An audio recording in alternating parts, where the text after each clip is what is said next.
rule making going on right now. I mean, with all the pay to play going on. I mean, it's crazy. It's Wild West. Absolutely insane. Well, all right. So John says, QB, what do you think about Ross Dellinger's report about college leaders getting together and putting some regulations together regarding the NIL? They need to do it 5 months ago. They need to do it quickly. I said yesterday, JC, I talked to a lot of college coaches, whether they're head coaches, assistant coaches, they hate dudes that are analysts, whatever. Yeah. And they absolutely cannot stand the NIL because it's not what it was intended to be. And we've talked about it at countless hours. It's not pay for play. It's supposed to be about player X making money off his jerseys, his autographs, his image, not just buying a player. And we've beat the dead horse. The NCAA was warned about this by people in Congress, and they ignored it. They completely ignored it. So here we are. Yeah. Real quick, Ruse Ogre State Farm office is a team of dedicated insurance professionals ready to help life go right with the right insurance options for you and your family. Visit ogreinsurance.com. Give them a call at 352-240-1779. Speaking with JC on the Titan More Hotline, we got Steve Palazzolo from Pro Football Focus. Get your NFL questions ready, folks. I wanted to tell you a story that Nick Saban said the other night at that banquet, JC. It was a great story. I'd love to hear that. Yeah, he ended the banquet on this. So obviously, I'm not going to tell it as well as the guy who's telling the story, but here's what it was. He's up there talking. He's like, because this whole banquet was about legacy, not wins and losses. It was about what coaches, how they impact players, things they do off the field. So he's talking. He's like, yeah, I get hired by Alabama. I lose to University of Louisiana Monroe in year one. Right. People are booing us. I have to go into my locker room. These kids playing for Alabama, tell them everything's going to be okay. We got to get back to work, blah, blah, blah. Then I have to walk over to the press conference. I have to take questions. Alabama doesn't lose to the Louisiana Monroes of the world, whatever. Does that. Then he says, then I have to walk into the recruitment room with the parents and the recruits. And I have to tell them, this is not what Alabama football is all about. Mm-hmm. We need you to come here to make sure we don't lose games like this. You can make an impact. Right. So then he says, he goes back to his office, gets his stuff. He's in a pissed off mood. He gets in his car. I don't know if it was a Mercedes back in those days because I don't know if he had his dealership, but he gets in his car. He's driving home. He's about out of gas. So he pulls over to a gas station. His credit card, the machine wasn't working. So he goes in and he pays the guy to fill up his car. And he has his big national championship ring on from LSU. Oh, yeah. And the dude working the cash register says, man, that's a big ring. What's that from? He goes, yeah, we won a national championship at LSU. We're hoping to do that at Alabama. Cash register guy goes, well, as long as that Nick Saban's the coach, we ain't winning shit here. That guy had no idea who he was. He didn't even know that was Nick. I about died. I thought that was one of the greatest stories ever. Hey, and here's the truth. When Nick was at LSU QB, he lost to UAB. He sure as hell did. He lost to UAB as an LSU coach before that national title happened. So it can happen. I mean, those kinds of things. It's college football, but that's a great story. That is a great story. I mean, could you imagine what that idiot behind the counter now thinks? He's because we ain't winning anything with that Nick Saban guy. Yeah, Nick Saban guy. Well, I would think and maybe hope that years and years and years later now that he had told all his friends that Nick Saban walked into my gas station and I didn't even know it. And he had a ring on. But that's good stuff, man. Those meetings, those get-togethers, it's all about stories, right? I mean, I'm sure Coach Spurrier had a good time. You and Doring, Coach, and you guys, have so much to tell, so many stories to tell, so many things to look back on. Well, we didn't tell the whole. Steve Melnick was the main MC for Coach Spurrier. Well, Rick Neuheisel was awesome. Rick. But Melnick had some good stories about Coach because they were roommates in college. Did Neuheisel say anything interesting? Because I really love listening to him on the radio during the day on college football. Did he say anything good about anything in the current landscape? No. It had nothing to really do. This was all about Eddie Robinson and Coach Spurrier, Nick Saban, nothing else. John says on Facebook Live, when Jeremy Pruitt was at Tennessee, they were handing out the McDonald's bags. It didn't change much. Butch Jones even recruited well there. Still got to coach them once they get there. Look, I think Josh Heupel in year one did a phenomenal job. I think they'll be relevant. They ain't beating Georgia, folks. They ain't no way. I don't care who they bring in. Georgia's got it rolling right now, and we got to find a way to go compete with those jokers. Scott says he really liked the respect Saban showed the age. Look, those guys get along together really well. And like I told people, I had a small stint with Saban his last year, the Dolphins. He was a player's coach. They played these videos of him at practice and on the sidelines. He's a player's coach, man. He jokes around with these kids. People don't see that because they he has to try to be Mr. Tough Guy every now and then. Well, they see the press conferences, QB. They see the interviews, but they don't see, you're right. And there's a lot of video on Twitter that show him at practice, that show him interacting with players. And, let's face it, these kids that go to the NFL and they come back and help Alabama recruit, they wouldn't be doing this if they hated Nick Saban, my man. And they are thankful for everything he's given them. And in many cases, he's given them their life in the NFL. And so the guy's a legend. Let's just be honest. He's the best. All right, JC, it's time for the Peachland Dentistry, Gator Nation's #1 choice for dentistry of Port Charlotte and surrounding areas. Visit them at peachlanddental.com. Okay. We got the Wells Fargo, which I don't know why they moved this out of Charlotte. You got any idea? Sure did. No, I can't answer that question. They're playing it up in Washington and D.C. area, and I don't really know why. The Wells Fargo it wasn't a major, but it was one of those tournaments that all the players that play in majors go to. It was kind of like, I guess you could consider it kind of like Jack's tournament at Muirfield. They all go. Everybody goes there. And wow, that's kind of surprising. You're right. They brought it up to Maryland. So we're 2 weeks away from the PGA Championship in Southern Hills out in Oklahoma. So I'm gonna give you first pick. Who you got? Well, my guy John Rahm won the Mexican Open or whatever it was down in Mexico last week, and I'm really loving on that, which means I'm going to pick him for the PGA. But since we're not doing the PGA and we're doing the Wells Fargo instead, I'm going to start off by taking Webb Simpson. Good pick, Webb Simpson. He has a gator on his bag, and Paul Tesori. He plays these tournaments. I'm going to take the Kansas Jayhawk, Gary Woodland. Okay. Gary Woodland, that's interesting. Andy on Facebook Live says, here we go, John Rahm. That's who you pick every week. I do love him, kind of like the way you pick Xander. It's okay, though, because Rahm's good, right? I mean, he wins, so you want to pick winners. I'm going to go with I want to go with gee whiz, I don't want to take him. I don't want to take him either. I didn't have these picks ready, QB, and I should have, but I didn't. Well, that's bad preparation. Nick Saban would not be very happy. Nick Saban would be pissed right now. Okay, well, in that case, I don't want to hold anyone up here. I'll go ahead and take a guy who's been playing well lately. I don't know if he's good enough to win this, but he has been playing well, and that's Lucas Glover. You know where he played his college golf? Yeah, I used to. Georgia? No. It's close to Georgia, though. How about Clemson? Yep. Yeah. Yep. Yeah. Rick, we're going to get to our Derby picks here in just a second. I'm going to take an Englishman, Matthew Fitzpatrick. Nice. Okay, give me Sepp Straka to round it out. All right. So JC has a Wake Forest guy, a Clemson guy, and a Georgia guy. Damn right. And I'm going to go back across the pond and take Terrell Hatton. Oh, okay. Interesting. You would take the Englishman, Terrell Hatton. Yeah. The Englishman. All right. So, JC, are you a Kentucky Derby guy?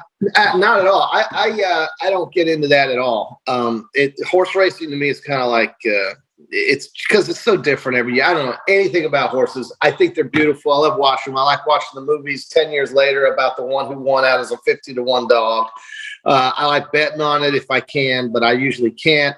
because I live in the great state of Florida where they don't let you bet on anything unless you're there at the pari-mutuel facility, which I hate those places. So I don't know. Well, speaking of horse racing, we're going to get to this day in sports, which is brought to you by our good friends at Comfort Temp. Comfort is our business. Peace of mind is our promise. Beat the summer heat and schedule your air conditioner's tune-up today, keeping you chill and the Florida heat far away. Comfort Temp Heating and Air, call us today at 352-376-2366. JC, you got your AC cranking over there? Oh man, we're about to hit the 90-degree days now. It ran for $6. You better have this thing working or you're dead. Okay, so this day in sports, on this day in 2019, that would have been Star Wars Day in 2019. May the 4th be with you. The 145th Kentucky Derby, the stewards disqualified. You remember this? First across the line was maximum security for interference. The long shot, Country House, is declared the winner. First DQ in race history for a race infraction. No idea. Had no idea. You don't remember that? I don't. Oh, I do. That's the first time it ever happened. Everybody's celebrating, and then like an hour later, they come back and say maximum security. He had pass interference on you lost. Country House. Oh man, poor. Well, good for Country House. Did that mean that all the people that got paid at the window for max security had to give back their money? And I don't think they don't pay out until it like hits the legit board, right? Okay. I don't know. I don't know how that was an hour later. You're gonna make them wait for an hour? I don't know about that. I don't know if it was an hour. Maybe it wasn't an hour. I'm more interested in who wins the money at Country House. I wonder if those people who had the Country House tickets, think about the poor guy that had the Country House ticket that cost it. That's the guy I'm worried about. That guy. Joseph says there's no difference than NASCAR except they are on real horses instead of horses under the hood. They all make left turns. Yeah. Well, I mean, to me, gosh, the guy with the white hair, Baffert, doesn't he always win? And then he got caught for cheating. He gives them performance enhancing drugs most of the time. He turns into DeAndre Hopkins if he wants to. I mean, this racing thing. I'm just never been a fan. Never been a fan, dude. The only time I was a fan was when Richard Petty, Cale Yarborough, and David Pearson and the Allison brothers were fighting it out on the trial. Well, that's about the only time it mattered to me. So our listeners are awesome. John says, just a heads up, QB, tomorrow will be Cinco de Mayo. Yes, I know all about that one. But that's still between that and St. Patrick's Day and stuff. I can't figure out why we celebrate those. It's just a way for people to go drink. Well, there's the story of Cinco de Mayo. It's when the French were massacred and there was a liberation for the Mexican armies. So right, but that has nothing to do with us.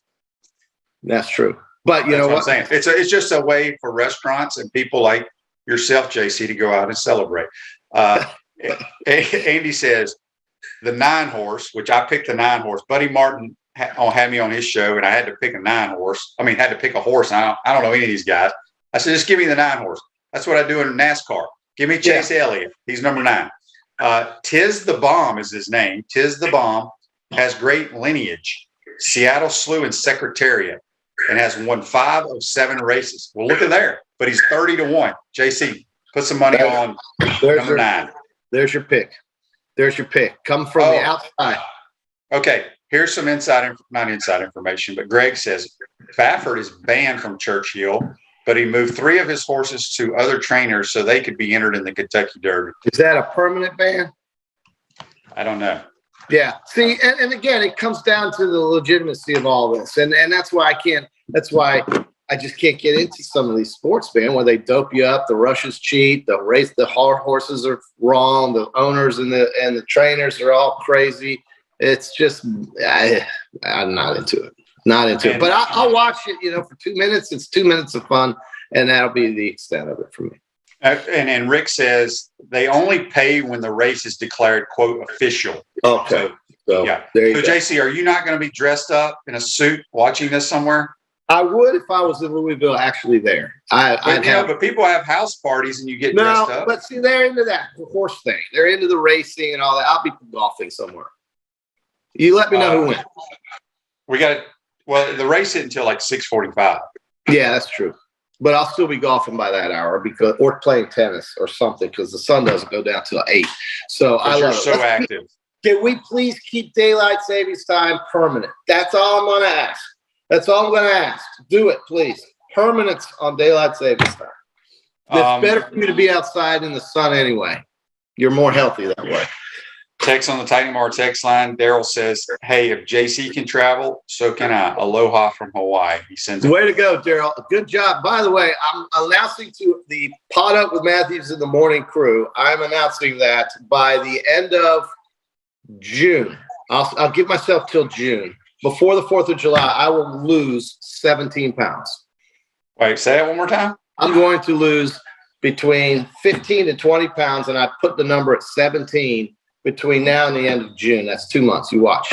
I'm coming in hot. I'm going to lose 15 to 20 pounds. You proud of me there, QB? I'm eating turkey bacon. I'm eating turkey bacon for breakfast. Turkey bacon. Okay? Well, maybe you shouldn't even eat turkey bacon. Well, it's better than the other bacon. It's all greasy. Right, but do you have to eat bacon?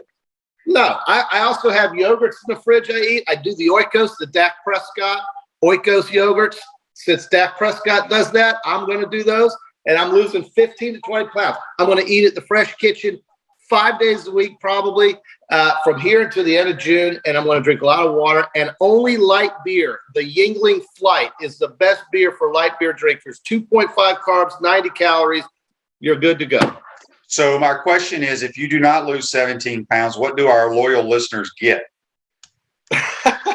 Well, they get to continue to see my fat face on the screen, but I'm going to make it smaller. So that's what they're going to get. They're going to get me slimmer, trimmer, and meaner. I'm going to hit the golf ball even farther than I do. I'm going to be even quicker on the tennis court with a more wicked, twisting, spinning serve. It's going to be great. This is a summer of health coming this way. That's what we're going to have, QB. You should get into that. Just sitting around watching soap operas. I eat very well. I'm perfectly fine with the way my body is shaped. Stress is a killer, QB, and if you stress a lot, then I ain't stressed. What am I stressed about? You're always stressed. You're stressed about the college football world right now. No, you think I give it? Look, losing your mind over this. You think I lose any sleep over damn college football? It has nothing to do with me. I just know that it's a disaster. It is a disaster, and it's just like I told you. There's nothing I can do about it. There's nothing you can do about it. All we can do is talk about it.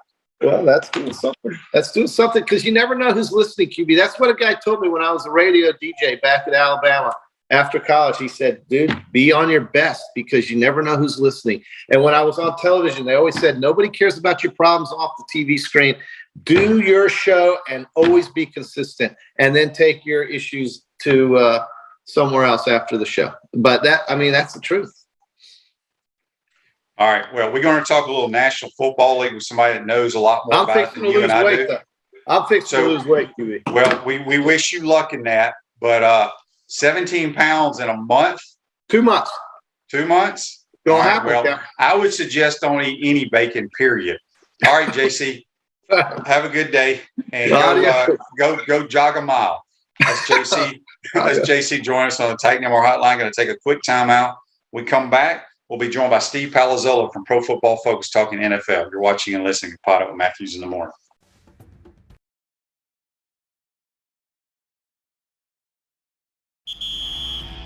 We want to take this moment to thank all our sponsors who keep the show going and pay the bills. Crime Prevention Security Systems, large enough to serve you, small enough to care. Titan MRI, Gainesville's only locally owned and operated MRI facility. Meldon Law, won't back down. Peachland Dental, Gator Nation's first choice for dentistry in Port Charlotte. Comfort Temp. Comfort is our business, peace of mind is our promise. QC Kinetics. Live pain-free with QC Kinetics. Celebration Point Town Center. Chris Doring Mortgage. Our gridiron sponsors are Auto ER, UF Bookstores, Celebration Point Town Center, South State Bank, Chris Doring Mortgage, Silverback Concrete Co., Ruse Ogra Agent, State Farm Insurance. Some of our touchdown sponsors are Campus USA Credit Union, Adams Rib Company, Doreen Wiebe Realtor, Caldwell Banker, M.M. Parish, Gator Dominoes, Celebrate Primary Care, Gator Bait Ironwood Media, Golf Course, Style Cuts, Big Mills Cheesesteaks. If you are interested in promoting your business on the show, visit potupwithshane.com and click the advertise button. Again, thank you to all the great businesses that support the show. If you like what we are doing here, make sure you follow us and support the businesses that support us.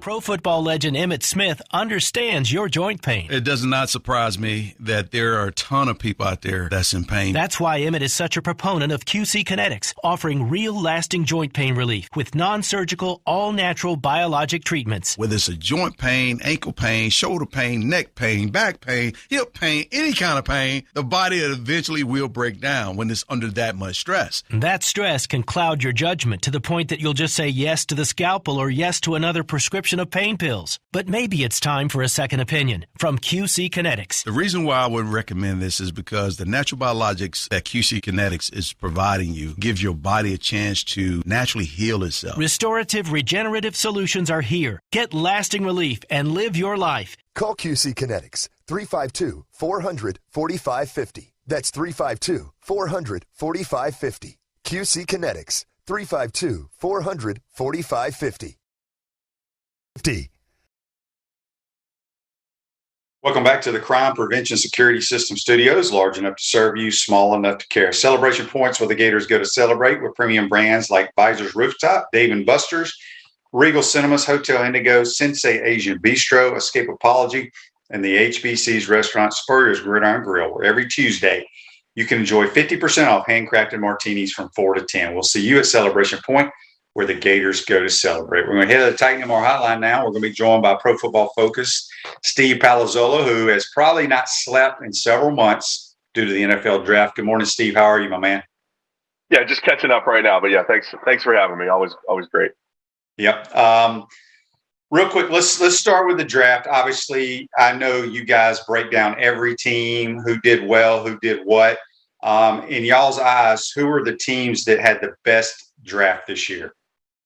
Yeah, I thought the Ravens were excellent at everything. You know, just as far as working the draft and moving down when they needed to, accumulating 4 players essentially that were talked about, like 2 actual first rounders, but 4 total players that were talked about going in the first round between Kyle Hamilton from Notre Dame and Tyler Linderbaum from Iowa, David Ojabo, who fell because of his ACL injury, edge defender from Michigan, and then Travis Jones, defensive tackle from UConn. I thought they did a good job accumulating 4th round picks, which is where the value kind of drops off in the draft in general. So it was just a lot of good process by the Ravens. And then the Eagles, I think, have done a really good job accumulating picks as well, which just gives you flexibility. I think that's always a great draft strategy when you accumulate picks. Then maybe you've got that extra first rounder that you can use on an A.J. Brown when he becomes available, even though the cost of paying him the contract, of course, needs to be factored in. But you know, if you're the Eagles and you come away with a monster Jordan Davis and you come away with A.J. Brown in the first round, I mean, you got to be thrilled. So I think the Eagles really did a nice job the way they've maneuvered the draft. So who did horrible in the draft, in y'all's opinion? I got to criticize Bill Belichick here. So, you know, things could work out for the Patriots in their draft. They just drafted guys a lot higher than, forget even just the PFF board, but say the consensus board, which is usually a pretty good indicator of future success. Nothing's perfect, but, you know, taking guard Cole Strange in the first round, a guy that was most likely going to go in round 3. Even if there were a couple teams that liked him in round 2, like you don't have to have that player so much that you stretch it. There's still other good players on the board. They traded up to get wide receiver Taquan Thornton from Baylor, who's really fast, but another guy that's more of a round 3, round 4 type of prospect. They got him 50 overall in the second round. So I thought the Patriots stretched it a little bit. There's not a whole lot of teams that did horribly. I think the teams that rank lower in draft grades are just teams that gave up their first round pick or first and second round pick for big name players this offseason. So they usually don't grade as well when it comes to draft grades. So I think most teams were pretty good. I think certainly the Patriots are going to have to justify some of those head scratchers over the next couple of years, though. Speaking of the Patriots, Andy's got a question here for you, brought to you by Meldon Law. were you surprised that Western Kentucky's Bailey Zappi went in the 4th round? And do you think he'll back up Mac Jones? And he's not a very tall guy, right? Isn't he barely 6 foot? Yeah, he's not that tall. He's my podcast partner Sam Monson compared him to a little bigger Case Keenum, and I think that's probably a fair comp. A guy that's going to be more of a distributor, good decision maker, accurate. 4th round, I wasn't surprised in a vacuum, but when I saw all the other quarterbacks fall, I was surprised that Bailey Zappi went over Sam Howell. So I thought Sam Howell was, even if we didn't love these quarterbacks, I still thought we'd see some guys go in the 1st. I thought we'd see some go in the 2nd. I wasn't expecting 3rd round to be kind of the hot spot for a lot of those top name quarterbacks. But look, Zappi did a really nice job at Houston Baptist, played well at Western Kentucky after transferring last year, did a nice job during the offseason and Senior Bowl process. So, yeah, I think Zappi's got good backup potential going forward. Dan wants to know what your thoughts are on how the Cowboys did. I thought they were all right. I think they hit on some need positions, which isn't always a prerequisite for me for success, but clearly they needed a starting guard, and they get Tyler Smith from Tulsa, who's probably going to convert from tackle to guard there. I really like Jalen Tolbert, the wide receiver they got in the 3rd round. I think he's got a chance to add a little bit of explosion, a little burst on the outside to go with Michael Gallup and CeeDee Lamb. So they're getting that receiving core back on track. In their 2nd rounder, Sam Williams, maybe a touch higher than we would have taken him, but not egregious. He's explosive off the edge and very similar to Randy Gregory, who moved on to the Broncos. So I think the Cowboys went in and said, look, we've got some holes to fill on the roster, and they did that. So wasn't a bad draft there for the Cowboys. Let's talk about the Jaguars real quick. They had the number 1 overall pick, take the defensive end from Georgia. I have a buddy who really breaks down the NFL draft for another publication and played in the NFL for a long time, and he's an offensive lineman. He thought it was a huge mistake, them not taking Evan Neal. What are your thoughts on that? Yeah, I would have taken Aiden Hutchinson. I think he was probably the best player in the draft. I think either way, it's a massive projection for Trayvon Walker. I mean, the guy was built in a lab. The workout numbers are pretty much unmatched historically as far as size, weight, wingspan, movement skills, all of that stuff for Trayvon Walker. But we just haven't seen him dominate on the field. You know, when you're picking at 1 overall, you're almost certainly picking guys that have dominated on the field. And to be honest, Evan Neal is a similar freak athlete, even if the testing wasn't out of this world for Evan Neal, but that it's a guy that does incredible things. I mean, I think as big of a mistake is probably locking up Cam Robinson for a long-term contract, a guy that's never played average football by our standards at PFF. You know, again, take that for what it's worth, but we've graded every player on every play and haven't seen it from Cam Robinson. So there might be some questionable decisions in there. I think I would have taken Hutchinson over Walker. If Walker hits, yeah, things could be incredible. They're banking on like a Danielle Hunter type of breakout, a guy that wasn't that productive at LSU, especially rushing the passer, but learned at the NFL level and became a very good player. That's what the Jaguars are banking on, but I think there were definitely better plays to be had there, whether it was Aiden Hutchinson, and I would have preferred Evan Neal probably over Trayvon Walker, just given the risk associated with a guy that has not dominated on the football field from a production standpoint at this point. What did you think about the Tampa Bay Buccaneers draft? I thought they were solid too. You know, they traded down in the 1st round, which always like that, because when you see the picks that they get, you start to see getting more players ends up being really good. I think Logan Hall, their first pick, or their 2nd rounder, has a chance at 6'6", 280 to be an interior pass rusher, penetrate a little bit, add some athleticism to that front. So I think he'll see time right away. Luke Gedeke played tackle at Central Michigan. I think he projects as a guard. I think he has a shot to just be that starting left guard that they needed, right? So you don't necessarily have to fill every need in the draft, but sometimes you're in a spot where you have to attack those positions, and that was a spot for the Bucs.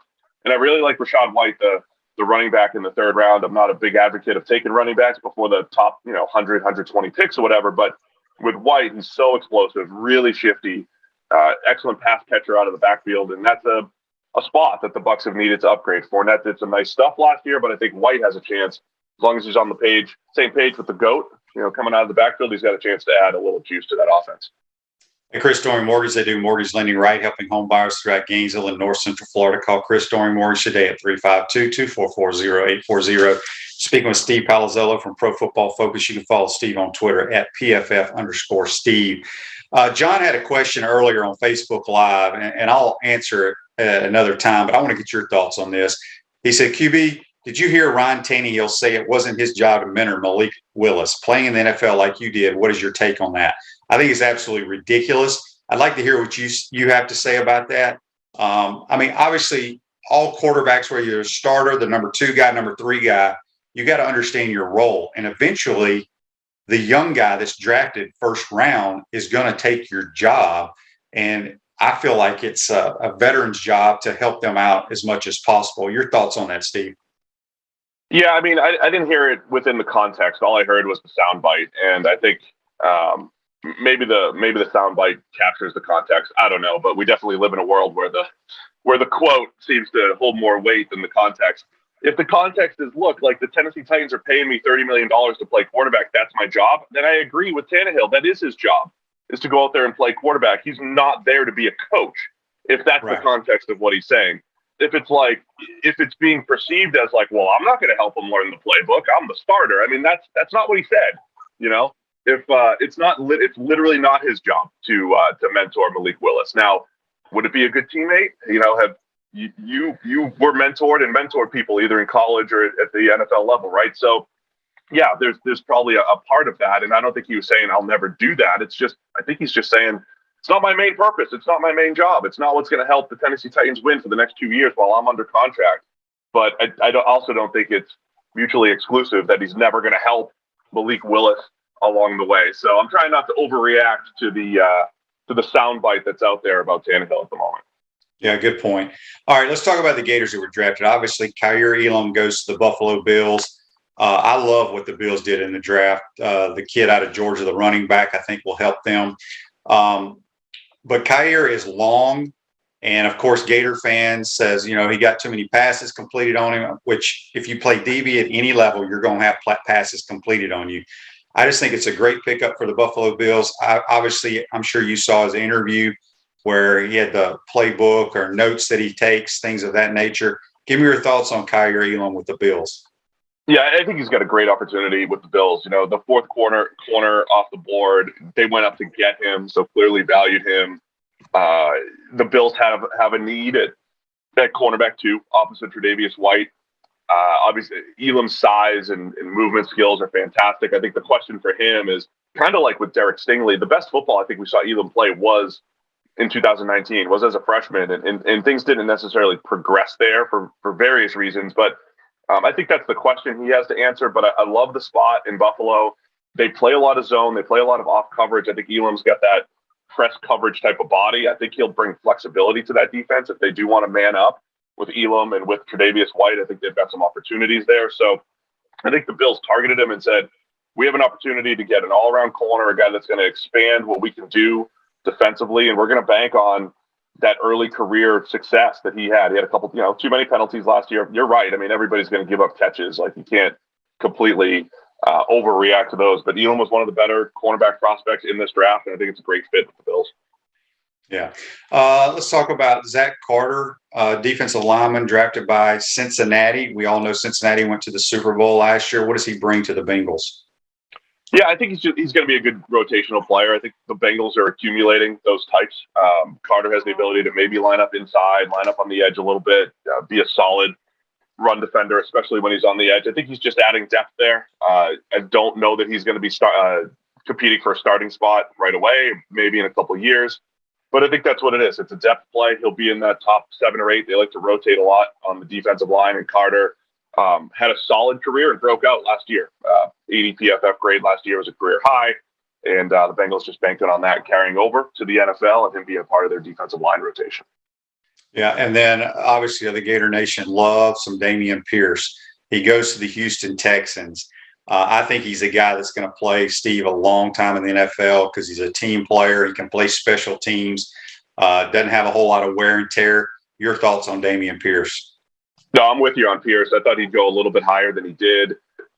He'll have opportunities with the Texans. They bring in Marlon Mack coming off injury, Royce Freeman, Rex Burkhead. It really is a whole lot of veteran running backs that are getting older, a little bit older. And Pierce, I think, has an opportunity, especially on early downs, to make an impact. He's so tough to tackle. has some work to do in the pass game, so I think he'll probably come off the field on third down, but that's okay. I think he'll be an early down guy that maximizes what the run blocking gives him. That's how I like to describe the best running backs, right? You give him the ability to pick up 5, he'll get 5 and then some because he's so tough to tackle. So I like Pierce, and I like the fit for the Texans. I think he's got a chance to be an early down workhorse because there's not a whole lot of people stopping him from seeing the field. Who is the Texans' new coach? I can't even think of it right now. Lovie Smith. They brought him in as elevated him from defensive coordinator. Yeah, who's running their offense? That I don't know off the top of my head. I'm not sure. But Davis Mills did some nice things last year, and they're finally starting to accumulate some talent after sitting around over the last couple of years as far as team building goes. Yeah, I like Davis Mills a lot. All right, last thing for you. Who's the number 1 overall pick next year? Oh man, I think DJ Stroud probably.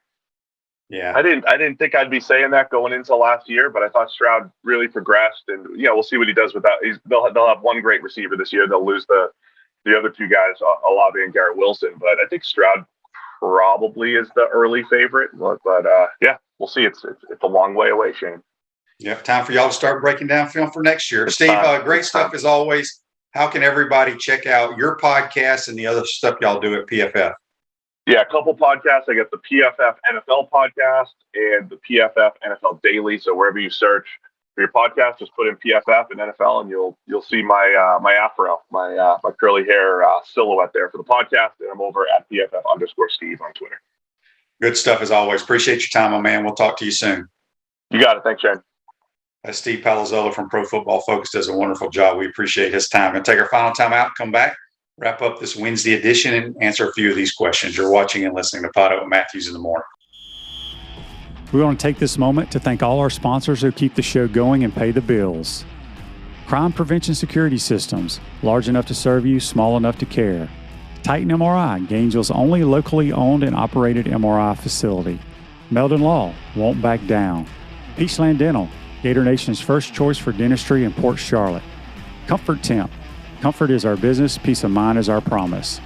QC Kinetics, live pain-free with QC Kinetics. Celebration Point Town Center, Chris Doring Mortgage. Our gridiron sponsors are Auto ER, UF Bookstores, Celebration Point Town Center, South State Bank, Chris Doring Mortgage, Silverback Concrete Co., Ruse Ogra Agent, State Farm Insurance. Some of our touchdown sponsors are MB Listing, McDonald's of Gainesville, Aikido America, 84 Lumber, Tropical Smoothie Cafe, Avera and Smith, Dowling Signs, Baker's Sporting Goods, Silver Cube Billiards and Sports Bar. If you are interested in promoting your business on the show, visit podupwithshane.com and click the Advertise button. Again, thank you to all the great businesses that support the show. If you like what we are doing here, make sure you follow us and support the businesses that support us.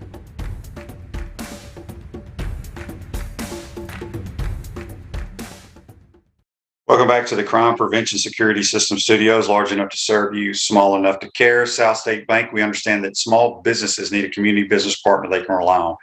South State has 4 convenient Alachua County locations. South State Bank, banking for member FDIC. I want to thank JC and Steve Palazzolo for joining us on the Titan MR hotline.